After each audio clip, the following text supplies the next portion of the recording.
The Newsroom, where untold story is revealed. Nebamugana okuyita mu luguudo lwe luno olwakabaka njagala ne bamusindiikiriza eri agenda ayita eri ebbali ne bamusindiikiriza wafa omulamba ne bamusindiikiriza mu nsi ye. Wano waliwo abantu abajjawo nga tebalina candidate bajja wano ne babagulira enjizi zonna ne bayingira. Bwe balirabye nti tebatwetaaga wano baligambye Katikkiro nti ababagenyi bagambye temujja era tetwalize Katikkiro balimugambye nti ababagenya bajja okulaba tetubakkiriza bagende okusinga okusindiikiza kabaka waffe ne bamufuula ng'omuntu wa bulijjo nga tulaba.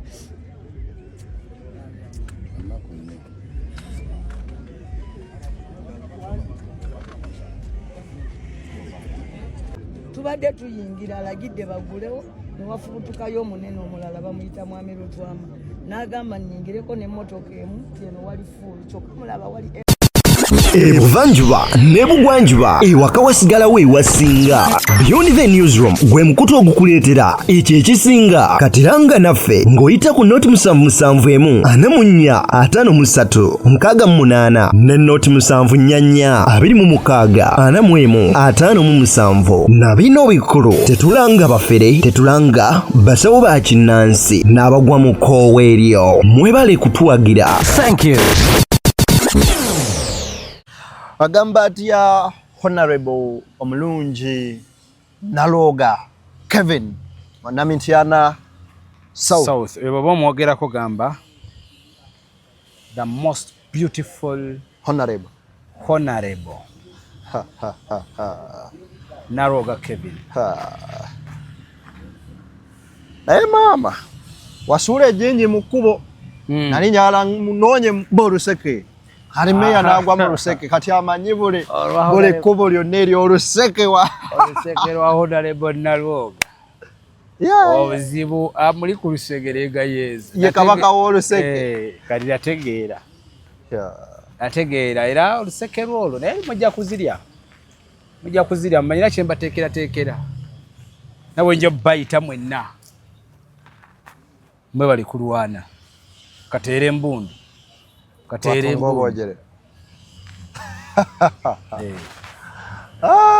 meya sebo olwaleero nno Robert Kyagulanyi Ssendamu akyaddeko emmenge eyo baŋŋambye emivuyo gibadde mingi era wabaddewo okuwanyisiganya ebisongovu abamu ne bakwatibwa n'abavubuka abamu ne bakwatibwa nga bagaanibwa okuyingira mu lubiri ndowooza emmenga awo ndabye Namboozi bakireke ng'akaaba n'amaziga Kabaka bamuyisizzamu babadde bamukukusa bukukusa bamulemeseza simanyi okuyita mu kkubo lyawe mu bulanga awe likkubo eŋŋoma eyo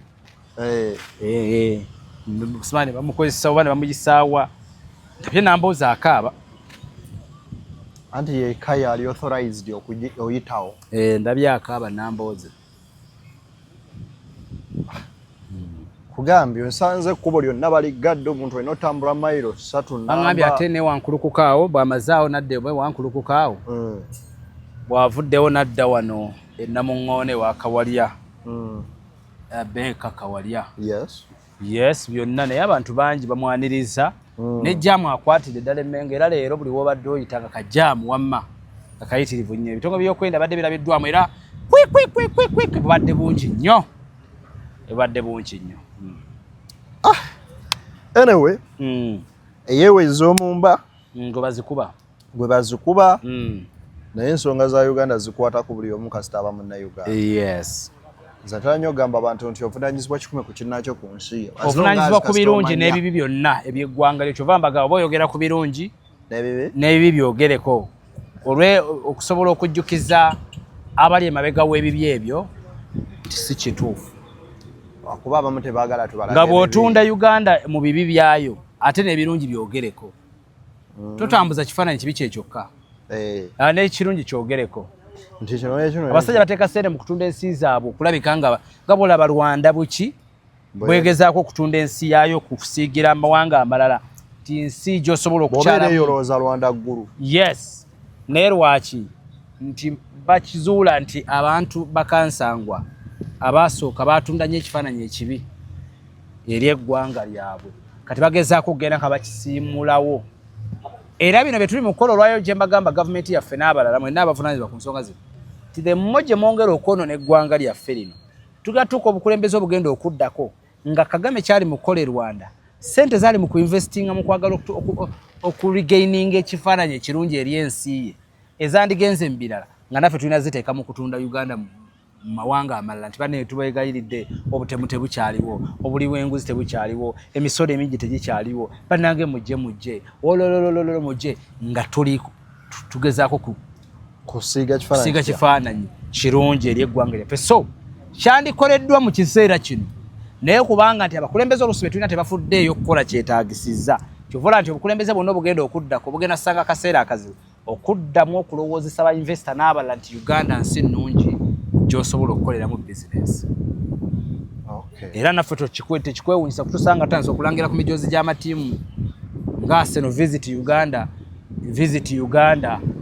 Uganda tugule bannamawulire abali international tugule ba bloggers abali international batandika okuwandika articles ku nsi yaffe Uganda is a beautiful country the beauty of Uganda the pearl of Africa where Churchill yakola yerere bichi you know all that sente ezo tuzisubire mu government yone izokuddako zino zituusa ayinza obutabaawo leero but yone egenda okuddako egenda kusanga akaseera akazibu okuddamu okuregaining that image back in days nga Uganda ekyali the pearl of Africa because at the moment you can't call it a pearl of Africa. It is not really. It is. You can't call it a pearl of Africa ng'olwaleero ekyaliyo abantu abasibibwa ne bataleetebwa mu kkooti eriyo abantu abakyamala mu buddukulu bwa poliisi essaawa esukka mwana mu 8 oba nfuna bulungi tukyalina abantu be bagobaganya omuntu omu n'agoba ekyalo kiramba ku ttaka it cannot be a pearl of Africa nga tukyalinamu olwaleero omuntu omu minisita omulamba nakkakana ku ssente z'omiwa omusolo ezandibadde ziyamba ekyalo kirambo beddwaliro ddamba wadde sinamba ye n'azezibika ku mumwa you can't call it a pearl of Africa nga tukyali mu nsi olwaleero ng'amakubo nguudo nga bw'oziraba nga zonna binnya buli w'oyita binnya you can't call it a pearl of Africa ng'olwaleero ennyonyi gye tulina mu Uganda olwaleero owulira abasaabazi bali mu kwemulugunya ono sima bikoze bitya ate sima flight ekyuse ate kino kikoze bitya you can't call it pearl of Africa ng'olwaleero bannabyabufuzi olwaleero bw'aba alina kawofiisi kayina akatwala okuba nti ye katonda ye jjaaji ye poliisi ye buli kimu you can't call it a pearl of Africa olwaleero ku buyivu bwe tulina nga ebbula ly'emirimu lifuuse ebbula ly'emirimu nga bannyinaffe badduka okugenda mu budde buwalabbu you can't call pearl of Africa ng'olwaleero munnayuganda okusoma n'omalako ofaananira ddala eyake yavaamu nga bukyali n'atandika okunoonya ekyokukola because bw'omala okusoma ate field gy'oddamu ekaluba nnyo n'okusinga emyaka gy'omaze ng'osoma you get my point pearl of Africa twayayaananga buli muntu ng'ayayaana kujja mu pearl of Africa olwa environment eri conducive olwa environment eri very important buli kimu kyonna but olwaleero gyoyita pearl of Africa olwaleero omusana ogutwokya ebira biwedde oba bitunze ensolo zidduse you know buli kimu and you call it a pearl of Africa. Yes. Mbanirizaako nate ku MC Mayor Live then kwoteka bit yemirire beyond the newsroom mwebale kubeeranga gye muli n'okubanga mutuwagadde akabanga ketubaddewo ketubaweereza lole so batulabirako banne tubanga twavuddeko manyi twakakola essaawa endala ngeri teriiko nga bwe tugenda bwe tuvaako ne tudda anyway kyemukola kya muwendo mungi njagala okubasaba ate gwe olabira vidiyo eno bweba ekunyumidde gituweera like bw'oba oyagadde channel subscribinga ate bwe batotwagadde munnange tuweyo ku kasoda mpeka mountain dew akante mu disposable tuyinza obutakaka muntu mountain dew akweyo kaki mountain dew n'omukutu tukolera mugagga yesewa netogeza gwe n'okwatako so disposable wetwogerera olunaku olwaleero internet ejjudde mawulire ag'enjawulo naye asinze okugyetikka gye mwana muwala Chosen Becky.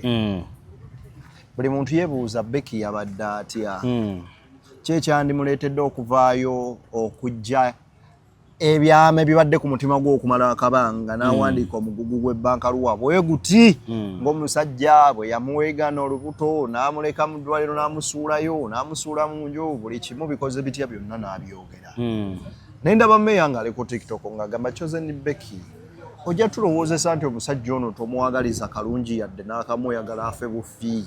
Lwaki tosirika esaawa ne wandibadde oli mwana emmoniyo. So bwe nalabye ne vidiyo yeeyo manye ebigambo bya Becky nabadde mbirese ne ngamba waaye sijja yingira mu kyalo ono kamukole ki kamuleke. Koze kanoonye emmeeya tutemeteme mu nsonga zino. Ami yayinza oba alina ekintu kye yakola Becky ngoba oli awo abali close ku Becky ne Ssekajja bakimanyi nga bayinza okitubuulira. Naye oli bw'aba akubanja bw'awerekerwa ate akuwalana aguyabagira. So nga bibuuzo bingi bye tulina. Era meeya njagala okusaba obuze ku batulaba. Then ate tutandikire ku nsonga. Okay, abatulaba ku MC Live n'abatulaba ku Beyond the Newsroom bebazizaako nnyo. Mmwe bali kutulaba bali nakutulaba yonna gye muli. Lwa Monday nkakasa bulungi nti wiiki etandise tusemberedde okuyingira ennako enkulu tubeere beegendereza byonna bye tukola ate tubeere beetetenkanya bakalaba ng'obwana bw'omusoto okusobola okuba nga tumalako omwaka guno nga tubalamu kubanga waliwo bino ebiwanuuzibwa nti ng'omwaka gusemberera okuggwako gutwala abantu bangi. So beera mwegendereza togugenderamu byebyange. Beera mwegendereza togugenderamu. Oh. Yes, sir. Wakati ng'obuvuyo bungi weewala okubeera part of the victims. Yes. Kyeweewala ekyo. Oh. Wow. Kale nze onsabye kubuuza era abantu babuuzizzaako. Mayor, directly tudde ku nsonga ya Becky ne Dictator Amel. Becky yasooka n'avaayo. Twali wano by the way show gye twasembayo okukolera nga twogera ku nsonga za Chosen Becky ono. Era ng'otubuulira omukolo nga bwe gwali era ne bwe gwatambula. Ogwatambula obulungi ennyo. Ne tusuubira nti kati Chosen waali omuntu yenna aba avudde mu mukolo kwe kuwummula nakkakkana. Wabula kyatwewuunyisa nnyo okulaba nga waayita olunaku lumu olwokubiri nga Becky ali ku intaneti ng'akaaba ng'awoza kimu bannange ate nze omusajja akola bw'ati ne bw'ati ne bw'ati.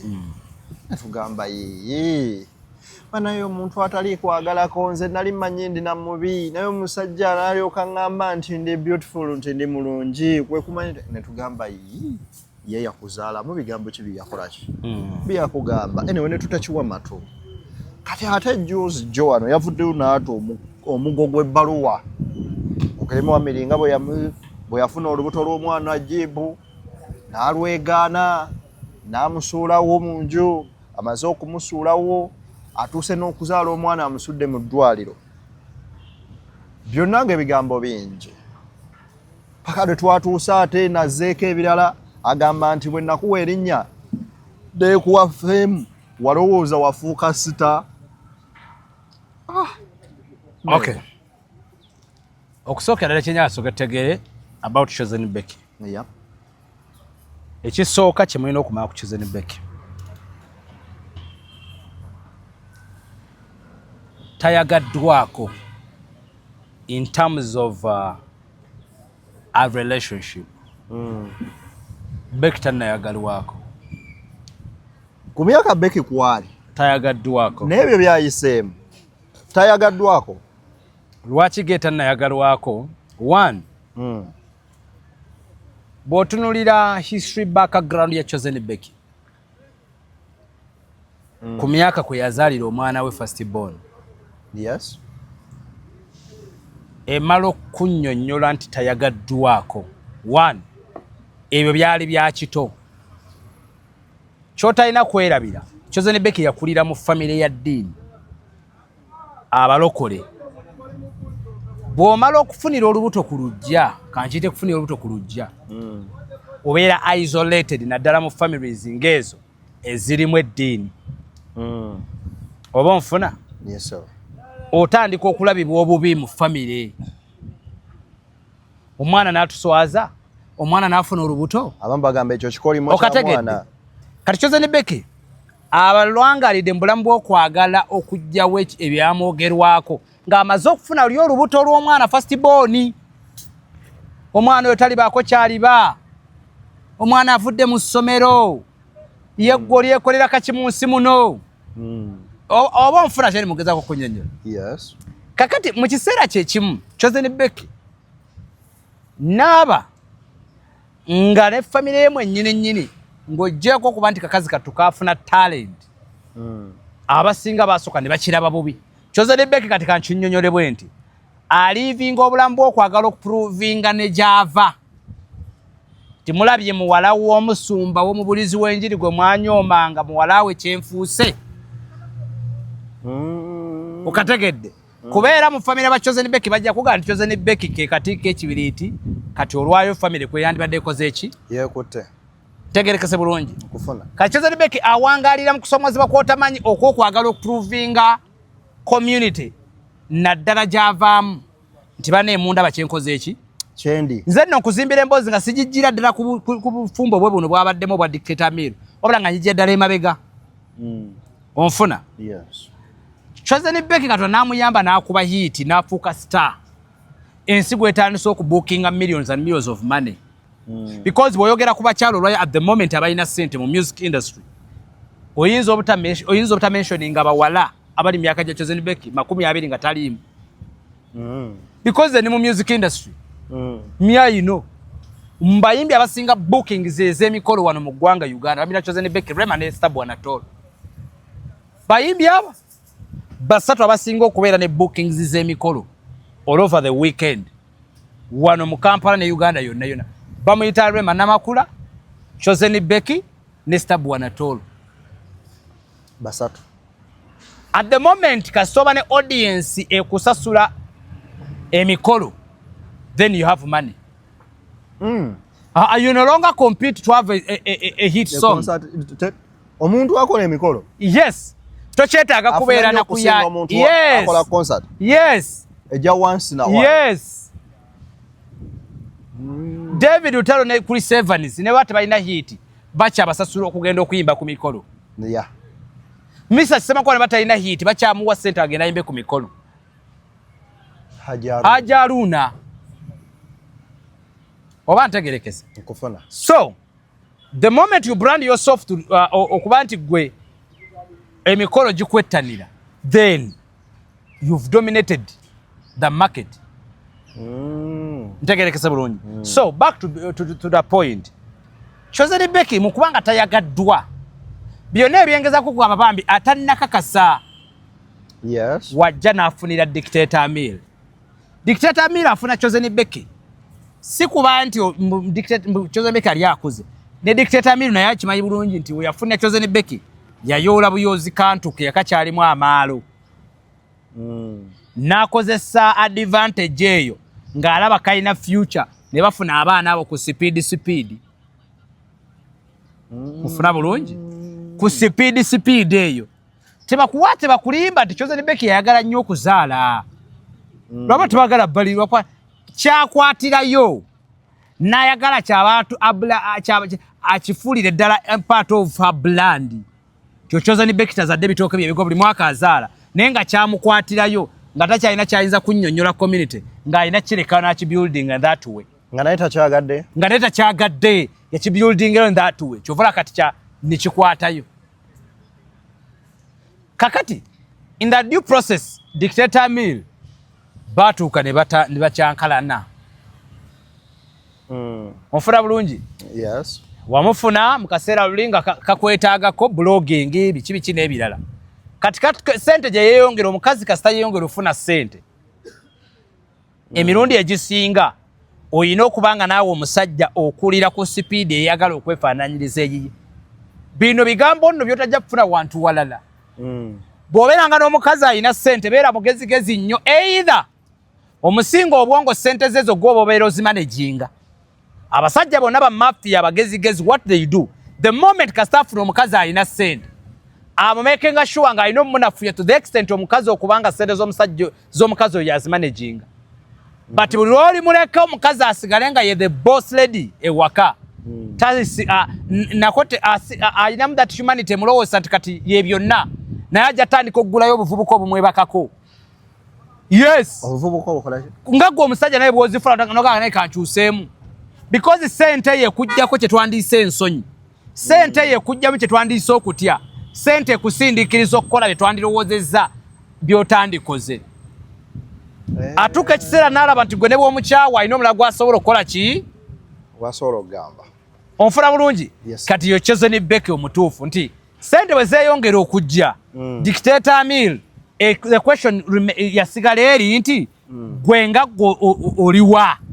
Mu ssente z'omukazi zino zaali mu kufuuka oliwa.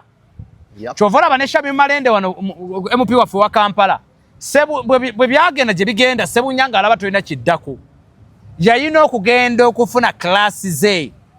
Yakuwa opportunity for 5 years nga mwebaka mu buliri bwe bumu nga ye mubaka wa Kampala district. Mutuse kwawukana ng'okayanira mmotoka bbiri nga n'emmotoka z'okayanira already za mukazi ziri mu mannya ge. You're stupid then. Yakuteereddewo the opportunity. Kyebagamba nti kisanga atakitte. People are yearning to have women who have gained status. For you out there, but you just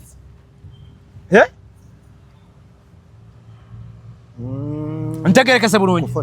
So Chosen Becky ne Dictator meal oyagala toyagala kyali tekigenda kuwakinga okuleka nga Dictator meal in the process alasendi naye speed kwakulira eri waggulu nnyo. Unless yes nga Amila alaze Chosen Becky nti naye kati speed kwakulira naye kwali awo atista agobagobako. Yes sir. Ne bulodda munnange omukazi wange Mukama Katonda ali atusaasidde kale yenga ansinzeeko ansuumuseemuko abakazi tebabakwatirwa tali kukwatirwa kisa. Bw'ate omusajja wange okategedde akantu ako tu buli lwafuna all that amount of money omukazi ye kimugira mbongo you know what it mean you know what is that ekimugira mbongo omukazi asafuna sente ayagala muntu gwayongera kubanga ate yamufuga nga gwe naawe okimanyi nti olwaleero omukazi omusajja yenna gye buva ne gye budda. Bw'ofuna ssente osobola okubeera naye ng'onoonya ate ba butogo. Tosobola. Ng'onoonya batembeeya butogo. Oyina ssente? Ozifunye bulungi. Yes. Naye ng'ogamba. Ng'olina abakazi sitaasi z'abazzali naye ng'ate oyina ng'ate onoonya ba butogo. Owulira ddala nti abasajja ffe twatonderwa kubeerawo ng'owulira nga gwe kabaka nga waliwo akuvunnamira akukomba obugere. Kati n'omukazi kasita amala ofuna ssente ayagala naye anoonyeeyo yamukomba obugere. Kati gwe omaze omumuzaalamu olaba kati nga amumaze kati ate waliyo kiri ekyegomba nti singa nfuna celebrity. Kati ani oyo? Ye Sekajja. Sekajja? Yes. Kati yakomba obugere. Kati ye n'asana Sekajja yajjira ndati status mudda awulira maama tasobya. N'ayitira mu weakness z'oli z'abadde akola. Kati y'obugere Chosen Becky abuteekawo n'alannama bw'ati oli n'akomba obugere. Gwe ky'otakyakola taata w'abaana. Are we together? Eno okomba ojjamu ky'ojjamu. Okomba ojjamu ky'ojjamu. Ntegerekese. Nkufuna. Kaakati mu mbeera efaananako bw'etyo. Yes. Oyina omwana gwazaale Masaka ne wano owa Dictator kale ba Dictator miru otandise kati kubanga omusajja Chosen Becky gwafunye at the moment kubaana baalina gwe tulowooza nti yandibadde omusajja gwayina okuwangaala naye w'obukadde bwe. Kyekyamazima kubaana baakola ki kati baatuuseemu ne kusasa sikwali ne bye bakoze twandirooza nti ye mukyalo ye mwana ye mwami w'obuki n'ekyo talina kwerabira nti ate ebisoomozebwa biyinza obutabulamu. Kati olina okuprovinga society nnyo nti bino byogenze mbigenda kuwakinga by all means. Ate ng'akaaba ng'akaabye tannawezayo. Awe tujja point yaffe. Why is she crying? Lwaki akaaba? Yes. Ensonga lwaki akaaba emirundi ekisinga nagamba gye buva ne gye budda kano ojja kantemeramu okukyawa n'okwesonyiwa that two different words. okukyawa n'okwesonyiwa. Okukyawa buli muntu yenna asobola okukikola, nsobola okukyawa Lawrence ono. Nesobola mwesonyiwa, you know what? Because you are working together. Nsobola banga namukyawa naye nga tekinga okumwesonyiwa kizibu nnyo kubanga ebitugatta kiri nti ne bwona omukyawa mujja sigala nga mukola. Byo bisigala bibagatta. Okategedde? Osobola okukyawa taata w'abaana bo naye okumwesonyiwa kiyinza okukalubamu. Kyova olaba nti emirundi egisinga naffe tusobola okukyawa bakazi baffe be twali tuzaddemu abaana naye okubeesonyiwa ne kikalubamu. Okwesonyiwa gye buva ne gye budda ye main oba ye major point ekyasinza okutokyalinga abantu. Abamu ne batwamatizinga, abamu ne basuula eddalu, abamu batutte butabika, abamu baleetera n'okukola ensobi ezibaviiriddeko obulwadde obubasse, abamu batuuse n'okwewa obutwa.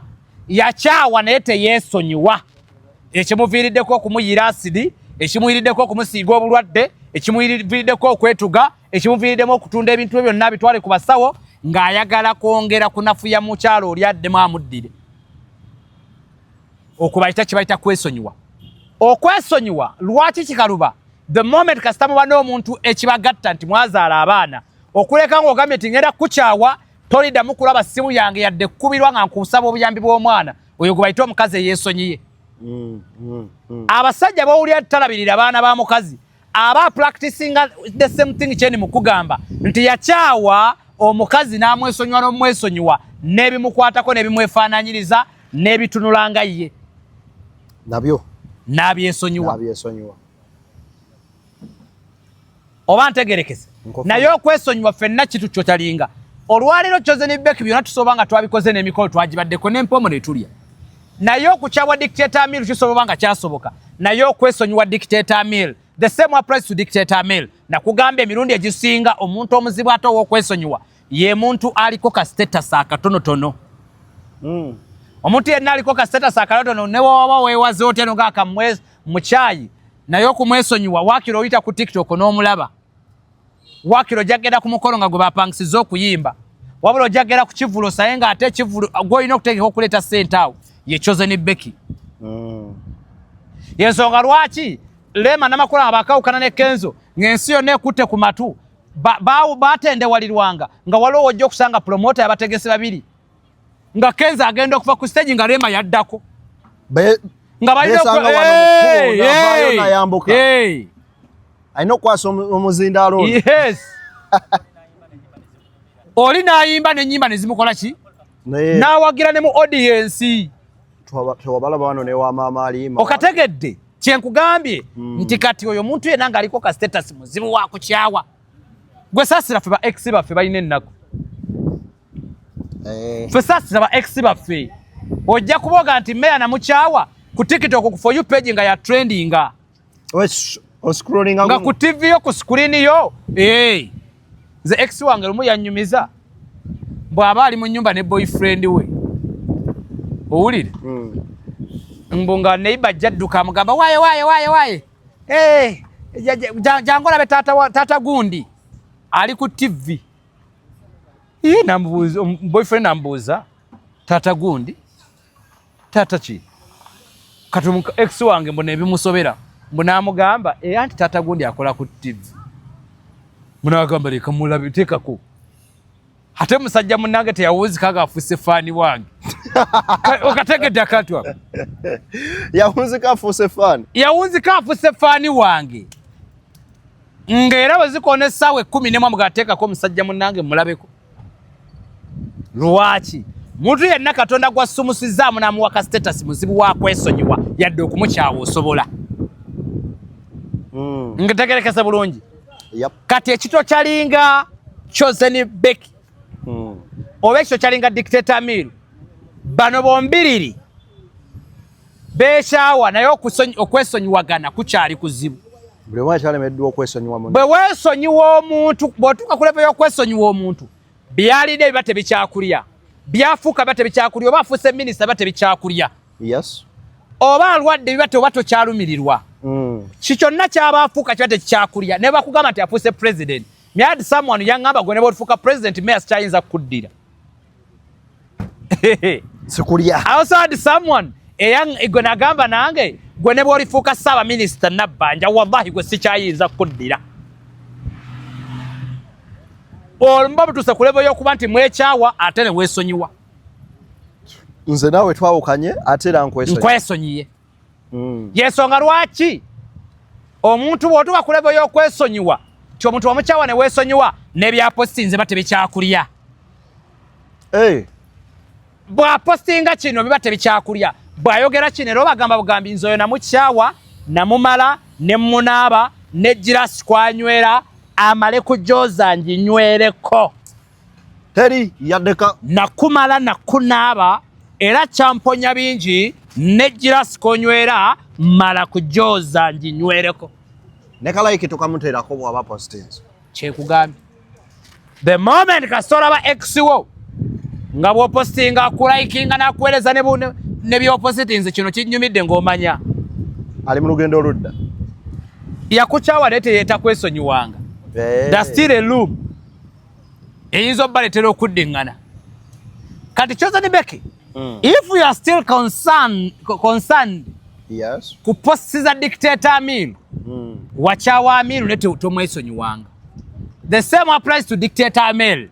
Bw'obanga okyali concerned ku statuses oba ne ku posti za Chosen Becky, wamukyabwa ne tomwesonyiwanga. Kugambye bw'omala okukyabwa ne weesonyiwa ne bw'apositinga ebituufu bya tebikyakulya, mukwano gwe nakumala. Tebakunnyongera. Tebakunnyongera bwe kiba kyakulya nga kyekimponya lusaazi zikiriza kammire empeke oba kanfe. Ekibonyabonya bano bombiriri. Buteesonyiwa. Kwesonyiwa muntu. Kwesonyiwagana. Yes. Ntegerekese. Kyova oli agamba nti omuntu yenna azaddeko muzibuzibu. On both sides oba mwami oba musajja oba mukazi. Nti abaawo. Ogwabana. Emirundi egisinga okwesonyiwagana n'omuntu oyo gwe yazaalamu abaana oba yamuzaalamu abaana. Kituufu beesonyiwa. Beekyawa. But beesonyiwagana. Yes. It's a question. It's a question. Beesonyiwagana. Abanenda. So that trauma you're seeing now, Chosen Becky gyayitamu, yeeyo Dictator Amiru gyali mu kugezaako oba memories zajjukira. Because me personally, I didn't expect Chosen Becky okubanga saa zino ali mu kukaabira ku gundi ku live. Leka tulowooza nti Sekajja takoze kimala. Naggamba amaka agatalimu mpisa olabira ku nkoko kulinnya ggaali ya mugenyi. Wanje. Engaali wakagiteeka mu lujja ng'enkoko papa ng'egibuukira ng'egipamira. Kayongo otegeera nno maka mwennyingidde gano. Bw'ogajjamu omukazi oba owedde. Okategedde? Kaakati amaka agateredde olabira ku nneeyisa ya mwami ku mirimu. Aba atya. Kati ntegeera nti ewa Lawrence kati bali bulungi. Nti omusaayi bwe yabadde ava omukyala yamulabye ekisaati naga kiro kijja kunyumira. Era kyava yatuuse ku bintu kati leero okubye n'ekisaati kyakabi. Ne wootegeerera nti tebyavuddeyo bulungi kasita nga ekisaati yakigolodde kiriko amasana ng'ombuuza n'ekikinyi. Omanya nti omukazi watuukidde omukkiriza okuvaayo aguwaddeyo enseegu gy'ajinge nga bwe guli yagukoowadda. N'omukazi tulabira kaviiri, ntulabira ka make-up, netulabira ku neeyisa enjogera essanyu ng'oba nti omusajja alabirira omukazi ne bw'aba si yateekamu. Naye kasita atandika okulaba amaziga ga Chosen Becky wano ku media ng'akaaba, tutandika okulowooza oba Sekajja naye bambye takoze kimala. Lwaki omukazi yandibadde akaaba bw'atyo? Oba ntegerekese? Lwaki omukazi yandibadde akola ki? Akaaba bw'atyo. So, okukaaba kwa Chosen Becky kuleetawo questions. Kuleetawo ebibuuzo eri abalabi, bafan, badiehards nga babuuza nti Becky oba ne mu bufumbo bwe yayingidde oba nabwe se butambula bulungi. Because essaawa zino tubadde tusuubira ssanyu lyokka. Ssanyu lyokka nze mbadde nsusuubira n'amasimu ga Chosen Becky kubaako. Essaawa zino bwe mba temugenzeeko Zanzibar mwandibadde mbisinga bye Kalangala, mwandibadde Fort, mwandibadde Kaseese, mwandibadde mu Kiyira eyo mu Jjinja. By the way, it is even a festive season.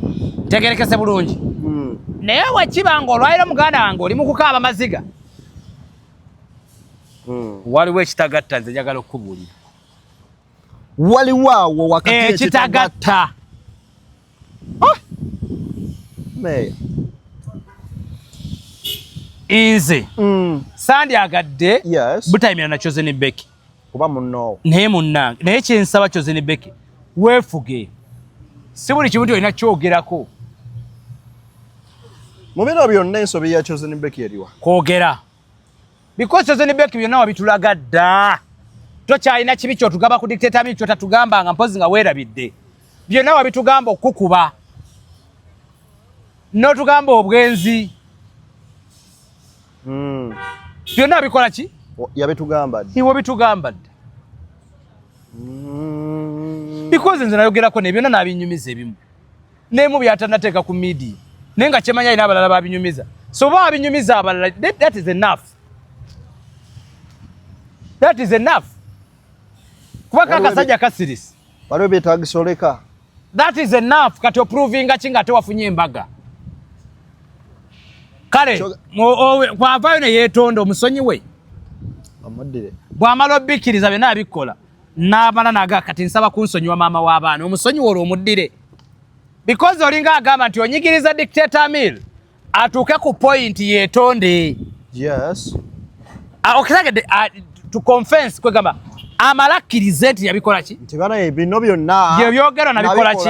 Era mukwano kyensaba. Yes. Nsaba kisonyiwo. Kati bw'amala okusaba ekisonyiwo omusonyiwe. Bw'omala okutegeera nti bino byendi mukuga tebikyalina kye bintaasa. Ne bwe naabyogera teri kwetonda kati bikuyamba ki? Chosen Becky, live your life, enjoy your life. Life is short. Obonye nnyo nga bw'otulaga relationship ye yasooka nga bwe yakundabye ennaku bw'abonaabona ofunye omukaana agenda okuwonya ennaku. Enjoy. Life is short. Enjoy. Enjoy your animal. Let's enjoy the animal. Let's enjoy the animal. Enjoy your animal. Dance your animal. Dance. MC Meya. Meya. Mu bino byonna. Ensobi ya Amel. Erirudda wa ereetera Chosen Becky okuvaayo okuleeta olukonkomuliri lw'ebigambo. Okusirika okususse nako.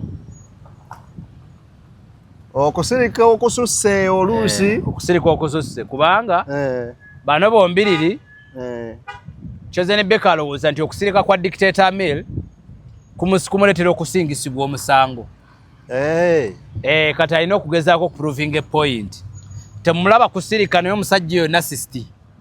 Oyo omusajja mu public alaga kirala. Naye behind the curtain ate mulala. Yes.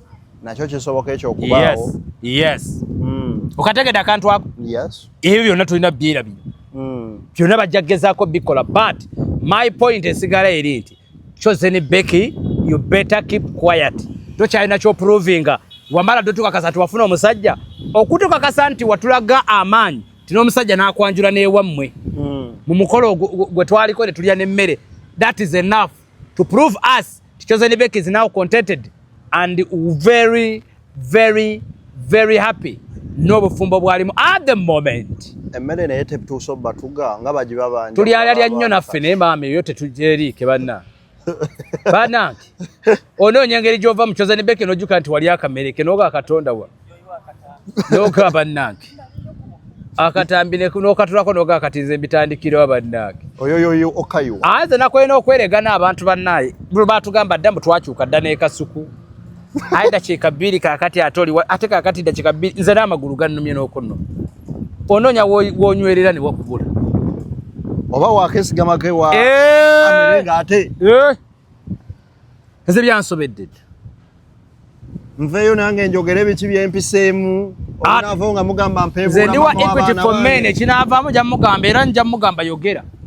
Kiddako kubanga Chosen Becky wateefuga ngenda kugamba Dictator Mill yogera ate nze okuyima ne Dictator Mill ozakitwala dakiika mmeka. Naye nga ttiimu ye yogera nalabye Naalongo Kitone nga yogera bingi ne ŋŋamba Naalongo ono mukyala munno lwaki tomukwatiddwa ku kisa. Kyennenya Naalongo Kitone Ochamuka nnyo naawe muganda wange oli baba wange naye ochamuka nnyo. Nalongo kitoni oli baba wange naye ochamuka nnyo oyo tuva ku kyalo kyekimu. Tochamuka nnyo. Mwena muli beekata busolo. Tochamuka nnyo ka mateeta awo. Tochamuka nnyo.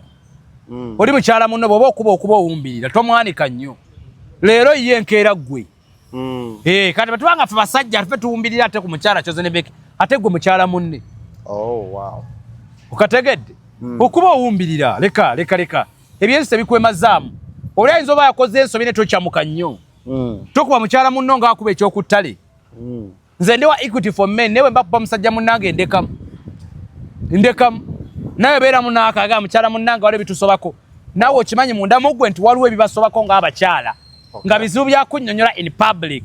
Bizibu bya kunnyonnyola ensi n'ebitegeera. Kati ate tukusuubira nti gwe wandibadde otegeera na nnyo nti waliwo ensonga esobola okukutabukako ng'omukyala.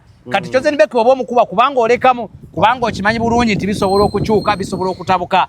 Nga bwe binza obanga naye byakutabukako gye buvuddeko oba ewomuntu omulala yenna oba ewaani kkiriza ne Chosen Becky osobanga byamutabukako kati tokuba nnyo.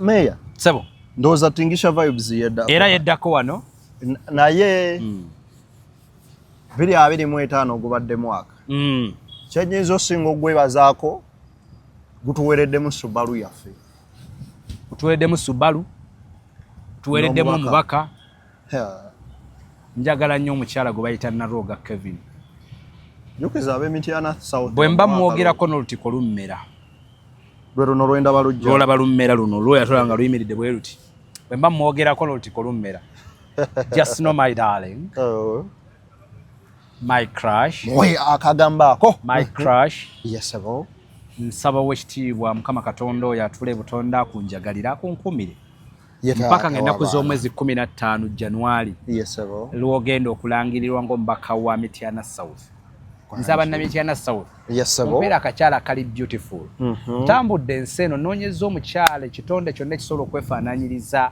nga Naroga Kevin mu bulungi mu mpisa obukkakkamu mu buyivu mu kutya Katonda kikyambuze omukyala omuyita Naroga Kevin nkwagala nnyo eyawomerwa sukaali omuwulira mu kukola kikondola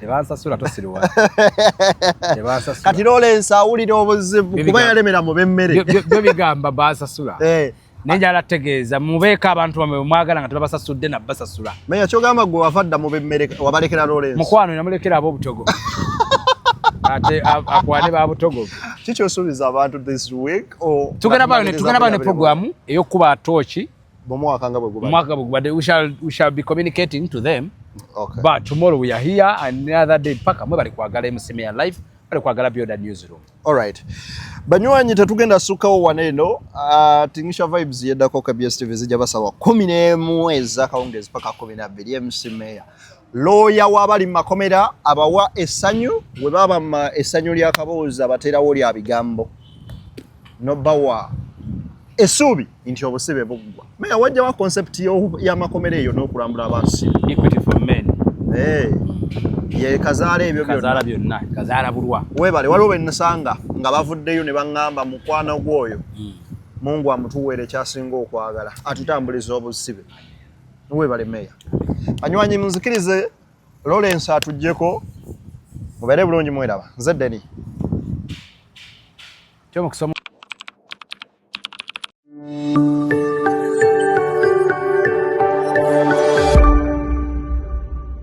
Beyond the newsroom, where untold story is revealed.